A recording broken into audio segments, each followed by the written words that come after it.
So very early benchmarks of what appears to be NVIDIA's GeForce RTX 2060 have leaked out via the Final Fantasy XV benchmark database, and this information comes to us via Toom Apisak over on Twitter. At this point in time, we're not sure whether this is the desktop version or the mobile version of the part. If it is the mobile version, then the performance is great. If it's not, well, not so much then. But as we mentioned before, this has to be one of the worst benchmarks to use for performance comparisons. Can't you guys just slip up on a better one? Even Firestrike for that matter? Now you can access the database in the article linked in the description below, and as of the making of this video, the card is still showing as listed. We've taken a screenshot just in case NVIDIA gets this bench pulled.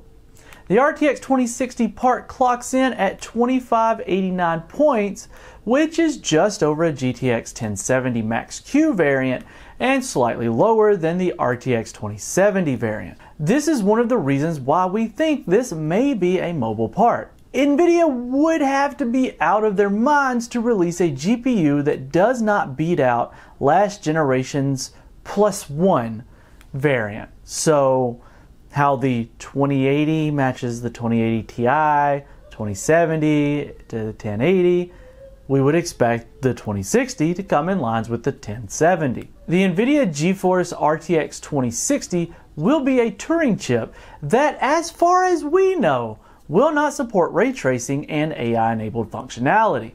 So it should be priced very optimally. In fact, this is one of the reasons why we could see it debut in the mobility space with quite a bang. The performance also goes against what we've previously heard about the RTX 2060's performance levels, that it would comfortably beat out the GTX 1070. The X60 lineups, or now the XX60 lineup of cards, have always been insanely popular with gamers who are working on a budget and still want some semblance of graphical power in their cards. The GTX 1060 was a great hit for gamers, and the GeForce RTX 2060 has big shoes to fill.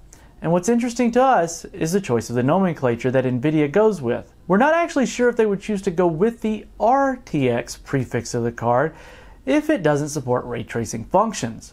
And it also goes without saying that these are early benchmarks, should be taken with a serious grain of salt, and you should always wait for legitimate reviews before making any buying decisions.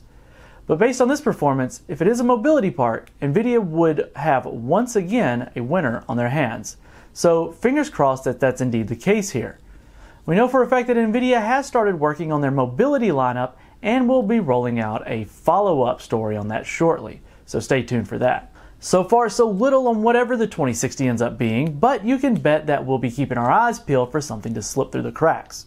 Let us know what you think or are expecting of the upcoming GTX or RTX 2060 card from Team Green.